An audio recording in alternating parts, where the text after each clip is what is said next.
Hi friends, അസ്സലാമു അലൈക്കും. ഒരുപാട് കാലമായി വീഡിയോസൊക്കെ പോസ്റ്റ് ചെയ്തിട്ട് എല്ലാവരും ചോദിച്ചു തുടങ്ങി എന്താ വീഡിയോസൊന്നും ഇടാത്തതെന്നൊക്കെ. ഒന്നും ഉണ്ടായിട്ടല്ല കേട്ടോ, വെറുതെ മടി പിടിച്ചങ്ങനെ ഇരുന്നു പോയി.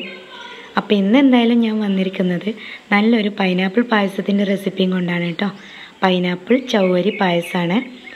ചവ്വരി എന്ന് പറഞ്ഞാൽ എല്ലാവർക്കും അറിയില്ലേ, സാഗോ സീഡ്സാണ്. ഇത് കൂടാതെ നമ്മളെ പായസത്തിന് പാലും മിൽക്ക് മെയ്ഡും പഞ്ചസാരയും കൂടെ വേണം കേട്ടോ. അപ്പോൾ നമുക്ക് എങ്ങനെ ഈ പായസം ഉണ്ടാക്കാമെന്ന് നോക്കാം. അതിന് വേണ്ടിയിട്ട് ആദ്യം നമുക്ക് ഈ ചവ്വരി വേവിച്ചെടുക്കണം. അതിനായിട്ട് ഞാൻ 2.5 കപ്പ് വെള്ളം നന്നായി തിളച്ചതിന് ശേഷം അതിലേക്ക് 1 കപ്പ് ചവ്വരി ഇട്ട് കൊടുക്കുന്നുണ്ട്. നല്ല തിളച്ച വെള്ളത്തിലേക്ക് വേണം കേട്ടോ ഈ ചവ്വരി ഇട്ട് കൊടുക്കാൻ. പച്ചവെള്ളത്തിൽ ഇട്ട് കൊടുത്താൽ ഈ ചവ്വരി ഒന്നായിട്ട് കുഴഞ്ഞ് പൊടിഞ്ഞു പോവും. അപ്പോൾ നല്ല മുത്തുപോലെ വേവിച്ചെടുക്കാൻ വേണ്ടിയിട്ട് നല്ല തിളച്ച വെള്ളത്തിലേക്ക് ഇട്ട് കൊടുക്കണം. അപ്പോൾ നമുക്ക് ഇതൊന്ന് നന്നായിട്ട് വേവിച്ചെടുക്കണം. അതുപോലെ തന്നെ നമ്മുടെ പൈനാപ്പിളും കൂടെ വേവിച്ചെടുക്കണം. ഞാൻ 1 കപ്പ് പൈനാപ്പിൾ കറുപ്പൊക്കെ കളഞ്ഞ് ക്യൂബ്സ് ആക്കിയിട്ട് കട്ട് ചെയ്തെടുത്തിട്ടുണ്ട്. ഇനി ഇതിലേക്ക് ഒരല്പം പഞ്ചസാരയും 1/4 ഗ്ലാസ് വെള്ളം കൂടെ ചേർത്തിട്ട് വേവിച്ചെടുക്കണം. 1/4 ഗ്ലാസ് വെള്ളം കുറച്ചായിട്ടാണ് ഞാൻ ചേർത്ത് കൊടുക്കുന്നത്. ഇതിൽ ഷുഗർ ആഡ് ചെയ്തുകൊണ്ട് കരിഞ്ഞു പോകാതിരിക്കാനാണ് കേട്ടോ വെള്ളം ചേർക്കുന്നത്. ഇനി പൈനാപ്പിളിലെ വെള്ളമൊക്കെ നന്നായിട്ട് വറ്റുന്നത് വരെ നമുക്കിതൊന്ന് വേവിച്ചെടുക്കണം. അതിനുശേഷം ഈ സാഗോ സീഡ്സും പൈനാപ്പിളും നന്നായിട്ടൊന്ന് തണുപ്പിച്ചെടുക്കണം കേട്ടോ. ഫ്രീസറിൽ വെച്ച് തണുപ്പിക്കണ്ട, താഴെ തന്നെ വെച്ച് ഫ്രിഡ്ജിൽ വെച്ച് തണുപ്പിച്ചാൽ മതി. ഈ പായസം നമ്മൾ സെർവ് ചെയ്യുന്നത് തണുപ്പിച്ചതിന് ശേഷമാണ്. നല്ല ചൂടുള്ള പാലിലേക്ക് എന്തായാലും പൈനാപ്പിൾ ഇട്ടാൽ പിരിഞ്ഞു പോകും. അതുകൊണ്ട് ഈ പായസം തണുത്തതിന് ശേഷം സെർവ് ചെയ്യുന്ന പായസമാണ് കേട്ടോ. അപ്പോൾ നമ്മൾ പൈനാപ്പിൾ വെന്തിട്ടുണ്ട്. ഇനി ഇത് ചൂടാറിയതിന് ശേഷം ഒന്ന് തണുപ്പിച്ചെടുക്കണം. ഇതൊക്കെ തണുക്കുമ്പോഴേക്കും നമുക്ക് പാലും ഒന്ന് തിളപ്പിച്ചെടുക്കണം. 1 ലിറ്റർ പാലാണ് ഞാനിവിടെ എടുത്തിട്ടുള്ളത്.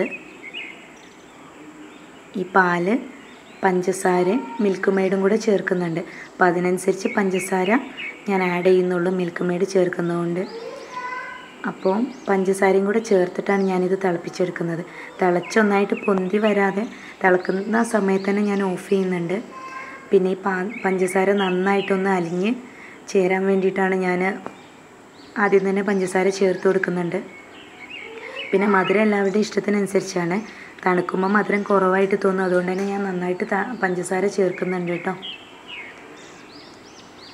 ഇത് തിളച്ച് ഫ്ലെയിം ഓഫ് ചെയ്തതിന് ശേഷമാണ് മിൽക്ക് മെയ്ഡ് ചേർത്ത് കൊടുക്കുന്നത്. മിൽക്ക് മെയ്ഡ് ചേർത്തിട്ട് ജസ്റ്റ് ഒന്ന് ഇളക്കി കൊടുത്താൽ മാത്രം മതി.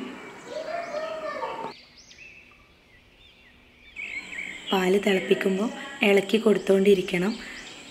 പാട കെട്ടാതെ വേണം നമുക്ക് ഈ പാല് തിളപ്പിച്ചെടുക്കാൻ.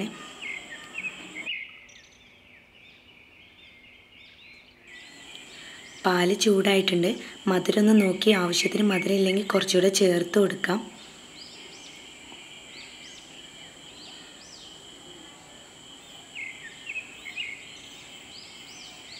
ഞാനിവിടെ കുറച്ചുകൂടെ മധുരം ചേർത്ത് കൊടുക്കുന്നുണ്ട്. കൂടി പോരുത് കേട്ടോ. നമുക്ക് ലാസ്റ്റ് മിൽക്ക് മെയ്ഡും കൂടെ ചേർത്ത് കൊടുക്കാനുള്ളതാണ്.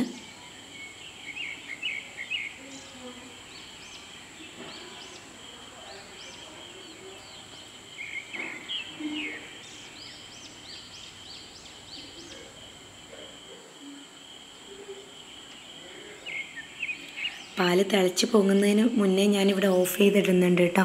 നന്നായിട്ട് തിളച്ച് പതയാൻ നിൽക്കുന്നില്ല. അപ്പോൾ നമ്മുടെ പാല് ഏകദേശം തിളക്കാനായിട്ടുണ്ട്. ഇനി നമുക്ക് ഫ്ലെയിം ഓഫ് ചെയ്തിട്ട് മിൽക്ക് മെയ്ഡ് ചേർത്ത് കൊടുക്കണം. 1/2 ടിന്ന് മിൽക്ക് മെയ്ഡാണ് ഞാനിതിലേക്ക് ചേർത്ത് കൊടുക്കുന്നുണ്ട് കേട്ടോ. നേരത്തെ ചേർത്ത പഞ്ചസാരയും ഈ മിൽക്ക് മെയ്ഡും കൂടെ ആകുമ്പോൾ പായസത്തിന് ആവശ്യത്തിന് നല്ല മധുരമുണ്ട്. പിന്നെ തണുക്കുമ്പം പാകമായിക്കോളും. ഇപ്പോൾ ഫ്ലെയിം ഓഫ് ചെയ്തതിന് ശേഷമാണ് മിൽക്ക് മെയ്ഡ് ചേർത്ത് കൊടുക്കുന്നത്. ഈ മിൽക്ക് മെയ്ഡ് ചേർത്ത് കൊടുക്കുമ്പോൾ നമ്മുടെ പായസത്തിന് ആവശ്യത്തിന് കട്ടി ഉണ്ടാകും.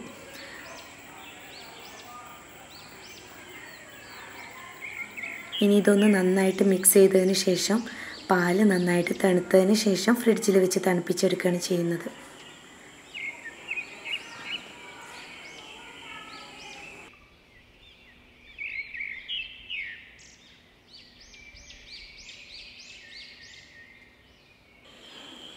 നമ്മുടെ പാലും പൈനാപ്പിളും സാഗോ സീഡ്സും ഒക്കെ നന്നായിട്ട് തണുത്ത് കിട്ടിയിട്ടുണ്ട്. ഇനി സാഗോ സീഡ്സ് ഇതിലേക്ക് ഡയറക്റ്റ് മിക്സ് ചെയ്യുക കേട്ടോ. അതുപോലെ തന്നെ പാലും പൈനാപ്പിളും മിക്സ് ചെയ്യുമ്പോൾ ഒന്ന് ശ്രദ്ധിക്കണം. നല്ല തണുത്തതിന് ശേഷം മിക്സ് ചെയ്തിട്ടില്ലെങ്കിൽ പാല് പിരിഞ്ഞു പോകും. അതുകൊണ്ട് നല്ലോണം തണുത്തതിന് ശേഷം മിക്സ് ചെയ്യുക. അതല്ലാന്നുണ്ടെങ്കിൽ ഒരു ഗ്ലാസ്സിലേക്ക് ഒരല്പം എടുത്തിട്ട് ഒരല്പം പൈനാപ്പിളും കൂടി എടുത്തിട്ട് മിക്സ് ചെയ്ത് നോക്കുക. എന്നിട്ട് പിരിയുന്നില്ല എന്ന് ഉറപ്പ് വരുത്തിയതിന് ശേഷം മാത്രം മിക്സ് ചെയ്യുക കേട്ടോ. തണുത്ത പാലിലേക്ക് തണുത്ത പൈനാപ്പിളും കൂടെ മിക്സ് ചെയ്യുമ്പോൾ ഒരിക്കലും പിരിയൂല. അപ്പോൾ ഞാനിവിടെ ഇത് മിക്സ് ചെയ്തതിന് ശേഷം പാല് പിരിഞ്ഞിട്ടൊന്നുമില്ല കേട്ടോ. നല്ല കൺസിസ്റ്റൻസിയിൽ തന്നെ പായസം ഇവിടെ തയ്യാറായിട്ടുണ്ട്. അപ്പോൾ പൈനാപ്പിൾ സാഗോ പായസം റെഡി ആയിട്ടുണ്ട്. ഇനി ഇത് നമുക്ക് സെർവ് ചെയ്യാം.